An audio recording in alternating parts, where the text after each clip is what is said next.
iglesia.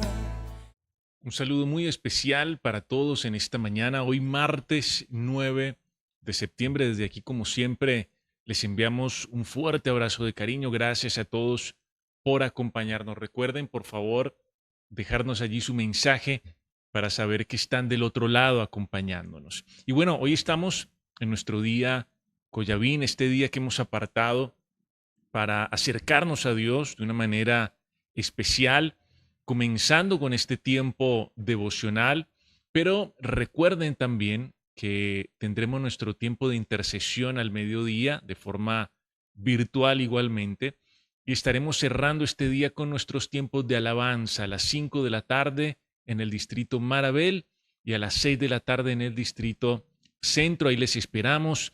Les animo una vez más a que se programen para que puedan acompañarnos en estos espacios que seguramente nos van a ayudar a acercarnos a Dios y a fortalecer nuestra comunión con Él.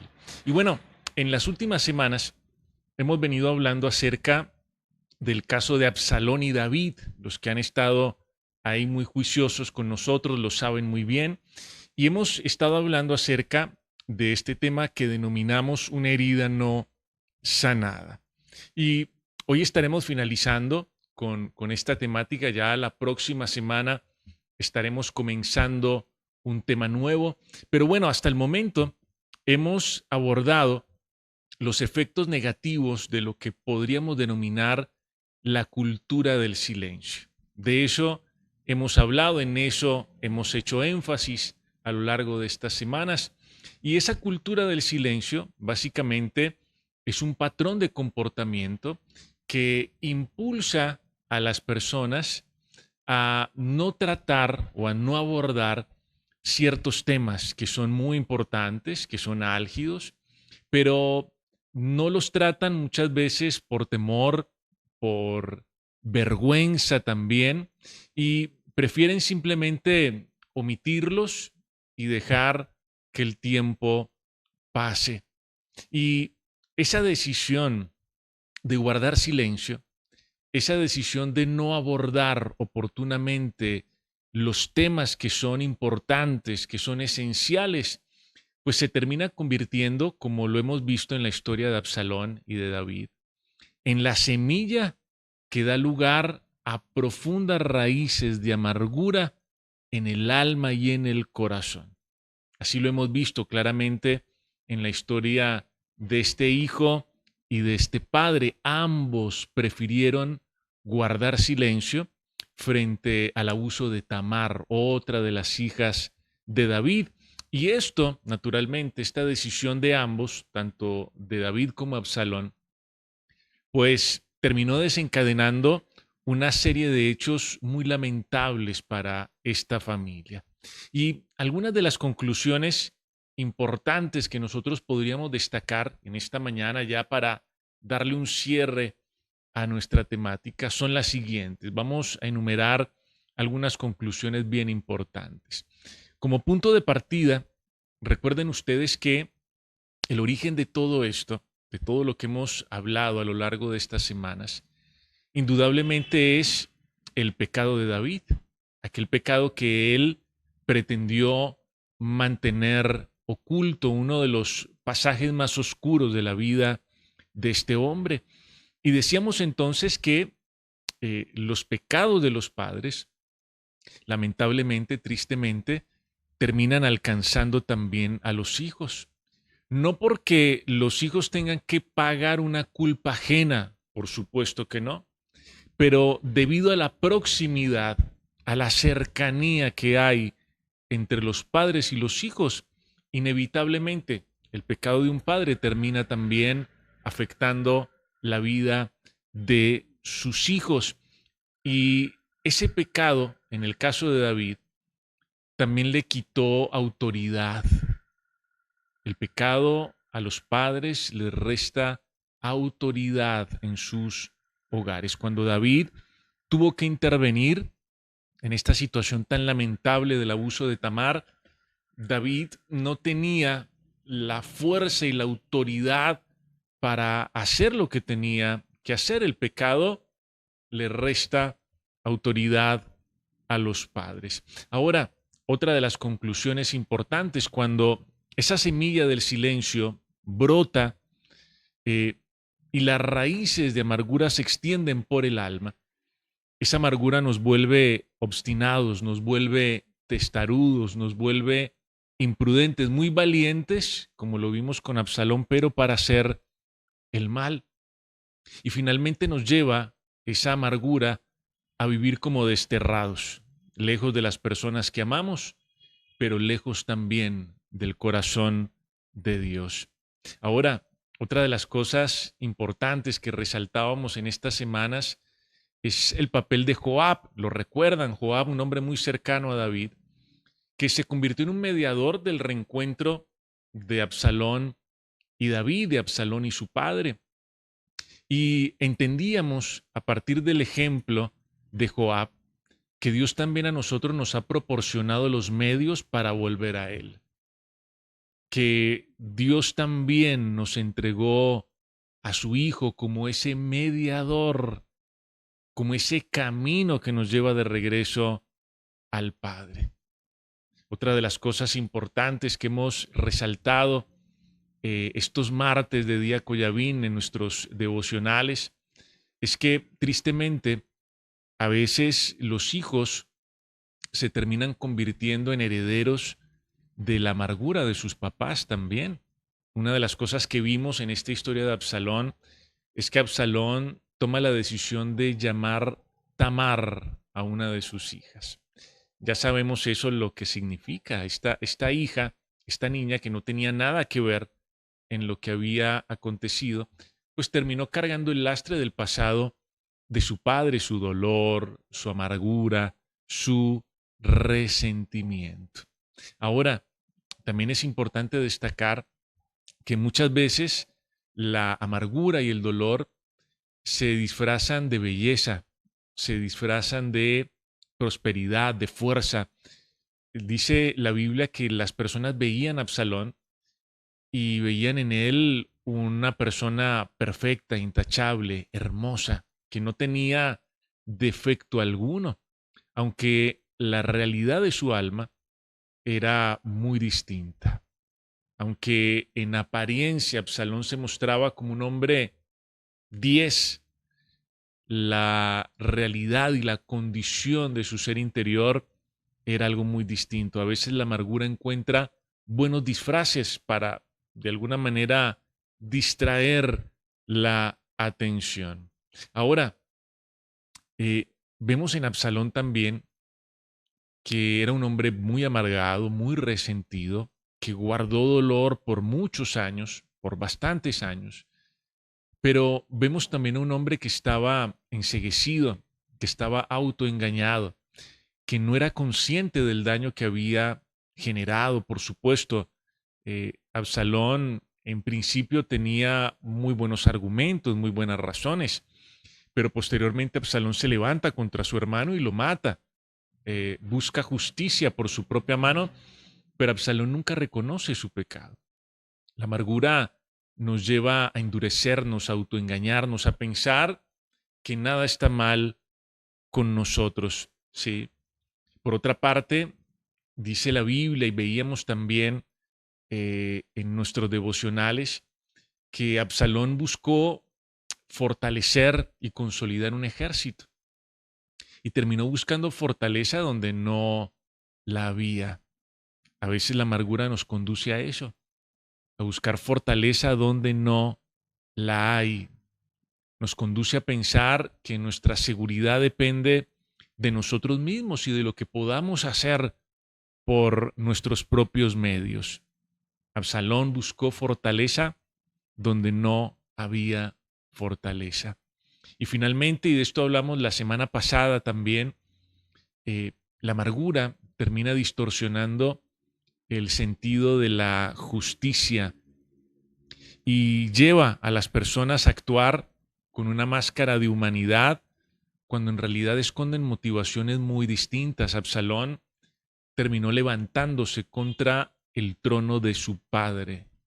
Alguien amargado generalmente tiene ideas y conceptos muy equivocados de la autoridad, muy distorsionados de la autoridad, e incluso termina levantándose contra la propia autoridad de Dios en su vida, contra el gobierno de Dios en su vida.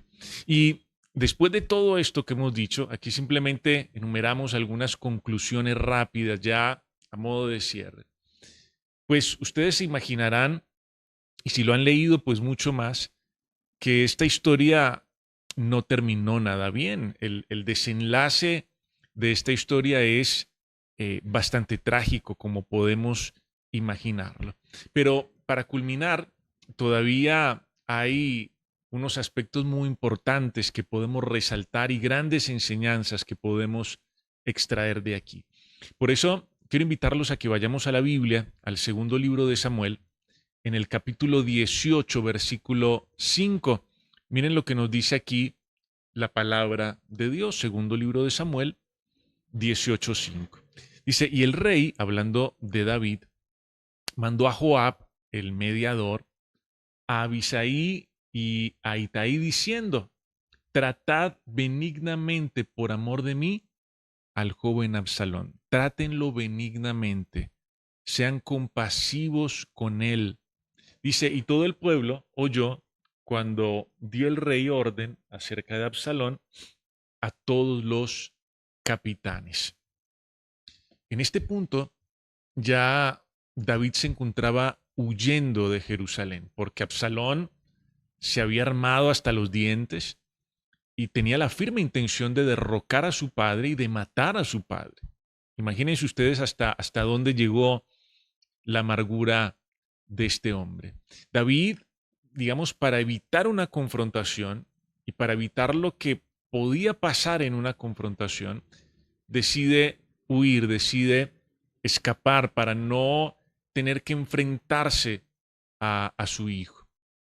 Y en el exilio, David le dice a sus hombres algo muy importante y que revela mucho del corazón de un papá, el corazón de un padre. David les dice, a pesar de todo lo que había hecho Absalón, que era terrible, desastroso, David les dice a sus hombres, trátenlo benignamente, sean compasivos con él. El rey David, aún herido y traicionado, no quería la muerte de su hijo. No estaba pensando en tomar venganza de su hijo. Y esto que estamos viendo aquí en el corazón de David refleja fielmente también el corazón de Dios. Este es el corazón misericordioso de nuestro Padre Dios. Miren que nuestra vida se parece mucho a la vida de Absalón en un sentido, en el sentido en que decidimos tomar un día distancia de Dios, apartarnos de Él, tomar nuestro propio camino, darle un golpe de estado a Dios en nuestro corazón, a su gobierno, rechazando a nuestro Creador y ocasionándole también un profundo dolor. Cientos de veces nosotros hemos sido infieles, hemos traspasado sus principios, hemos pasado por alto sus mandamientos, le hemos pagado con ingratitud y con olvido a todas sus muestras de amor, pero aún así Dios sigue insistiendo en tratarnos benignamente, como David lo estaba pidiendo también para su hijo, en tratarnos con misericordia, porque aunque nosotros seamos infieles, Dios permanece fiel. Absalón había traicionado a David. Absalón había herido el corazón de David. Absalón había sido infiel con David. Pero David lo seguía amando. Y David lo pretendía seguir tratando benignamente, con misericordia, con compasión. Este es el corazón de Dios. El corazón de un padre con una humanidad que le ha dado la espalda, con una humanidad ingrata, con una humanidad testaruda, obstinada. Pero Dios insiste en tratarnos benignamente, en ser compasivo con nosotros. La Biblia dice que siendo aún pecadores, Cristo murió por nosotros como la muestra más grande de la compasión de un padre que ama incondicionalmente a sus hijos. Y también el apóstol Pedro afirmó que Dios es paciente y que Él no quiere que ninguno se pierda, sino que todos procedan al arrepentimiento. Esa expresión, ese ejemplo de David, es el mismo corazón de Dios. No en vano a David se le conoce como el hombre conforme al corazón de Dios. Aquí David estaba hablando con el corazón de un padre. Dios no quiere que nadie se pierda. Dios no quiere venganza. Dios no quiere la muerte del que se aleja, del que se aparta. Él es paciente y espera que procedan al arrepentimiento. Saben que para David no hubiera sido difícil enviar a su ejército y arrasar, acabar con la vida de su hijo. David no huyó porque no tuviera la manera de responder, sino porque él sabía cómo podía terminar Absalón. Y en lo profundo de su corazón David esperaba que Absalón regresara arrepentido. Ese es el corazón de Dios. Es el corazón compasivo de Dios que nos espera cada día a pesar de nuestra obstinación, a pesar de nuestra dureza. Observen ustedes que en esencia está en la misma historia del hijo pródigo. ¿Se dan cuenta?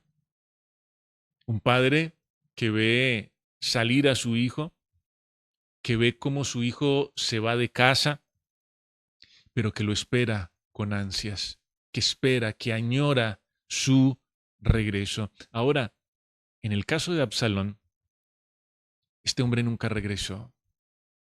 Absalón murió aferrado a sus resentimientos, murió aferrado a sus razones, a su amargura, a su dolor, ahogado en su propio rencor, en esas raíces de amargura que brotaron por tantos años en su alma.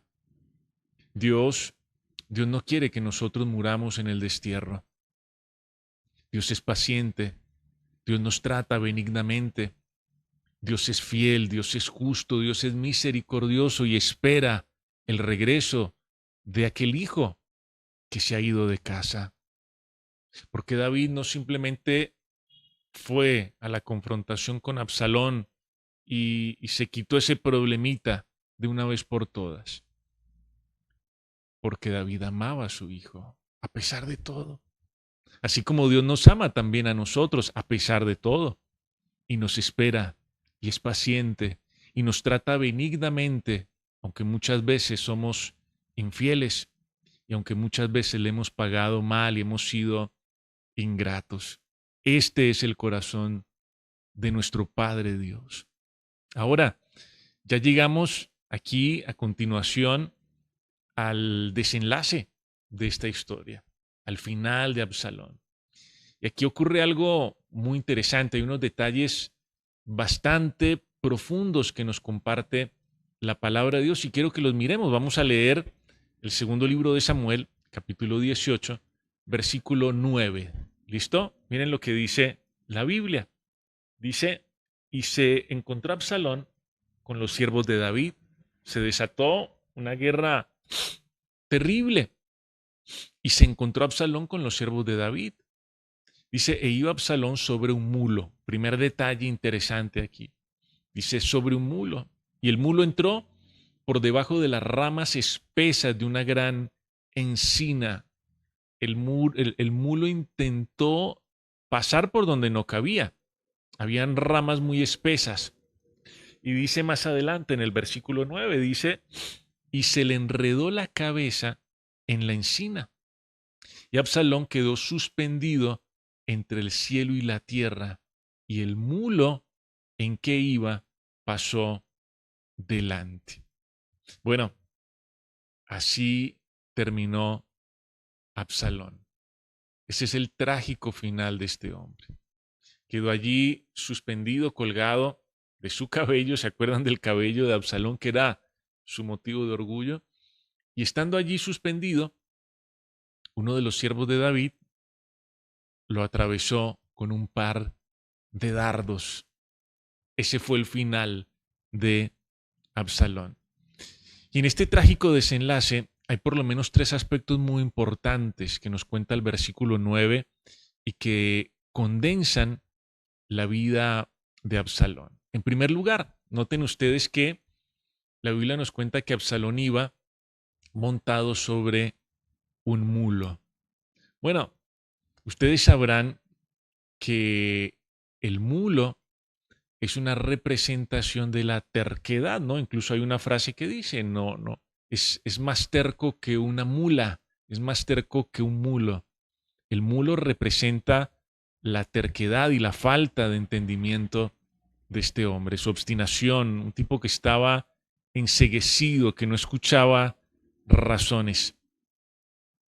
Eh, y dice que este animal buscó entrar por donde no cabía, por donde no podía entrar.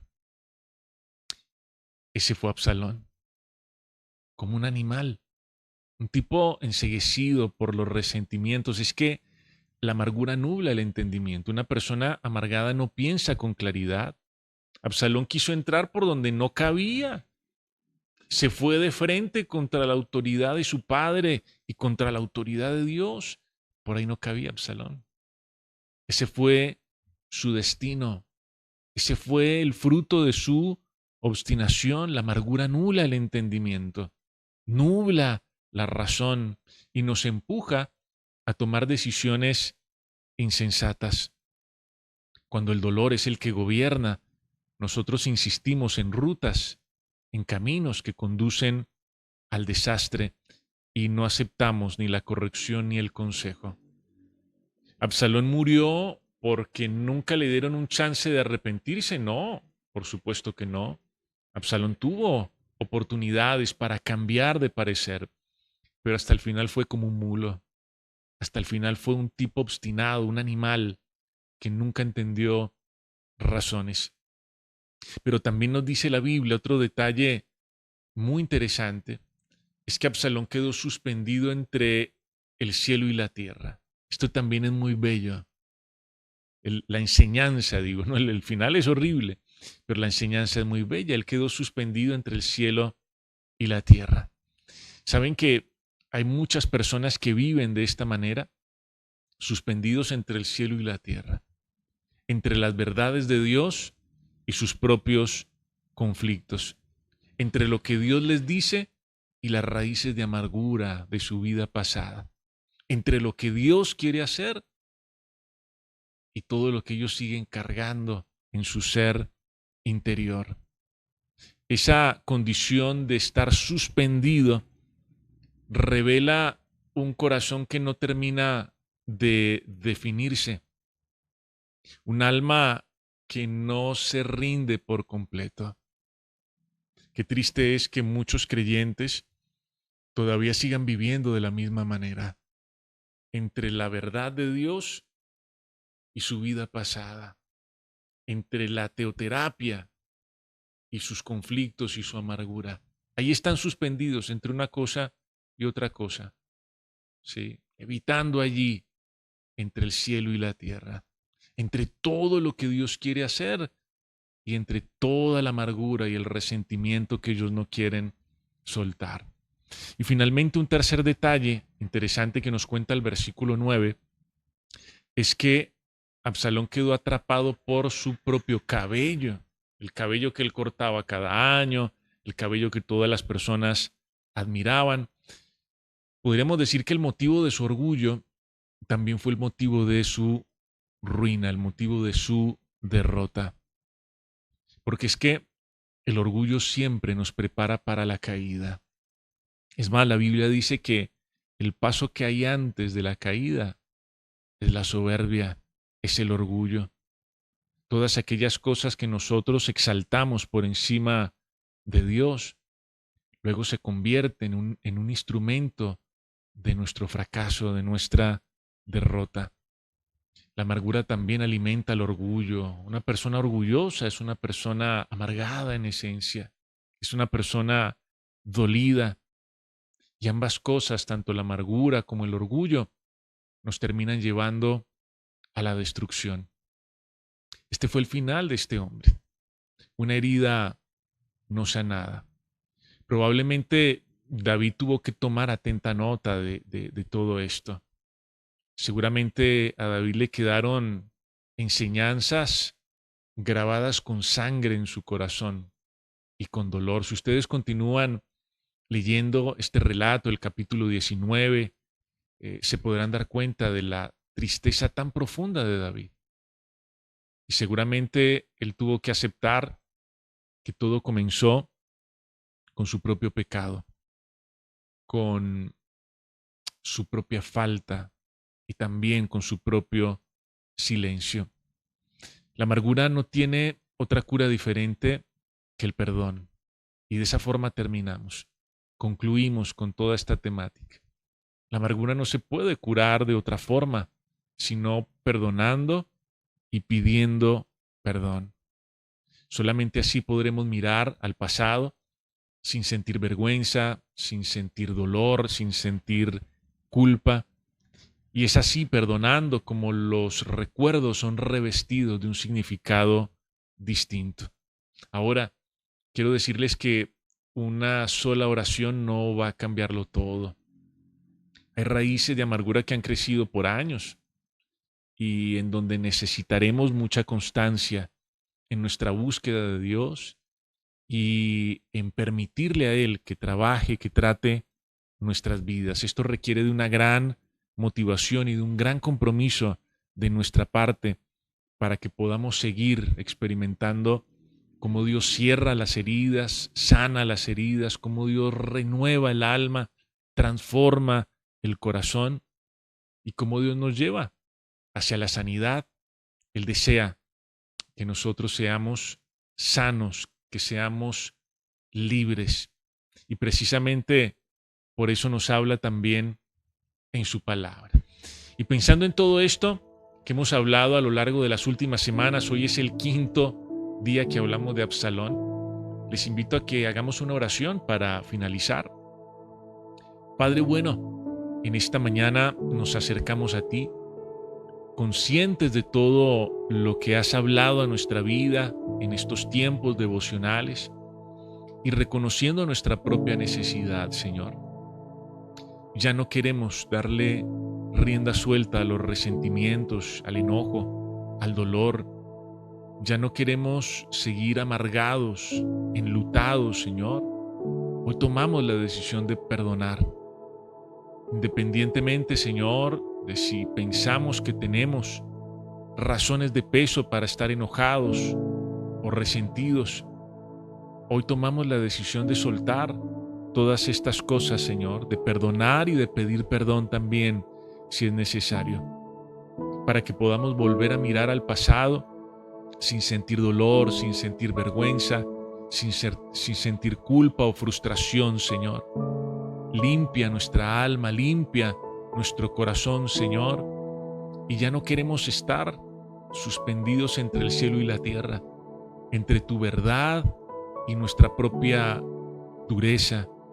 Hoy, Señor, queremos buscarte a ti, dejarnos tratar por ti, Señor, y rendir nuestra vida y nuestro pasado a ti.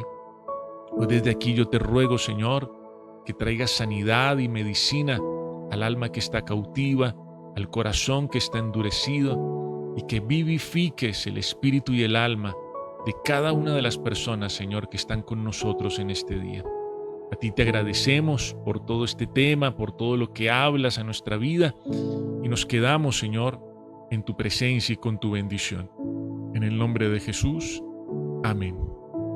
Amén y amén. Bueno, una vez más, a todos muchas gracias por acompañarnos. Los esperamos en el tiempo de intercesión, en los tiempos de alabanza, toda esta semana en nuestras reuniones ministeriales y el sábado en nuestra reunión familiar. Muy puntuales, nos vemos aquí. Dios les bendiga. Chao, chao. Que estén muy bien.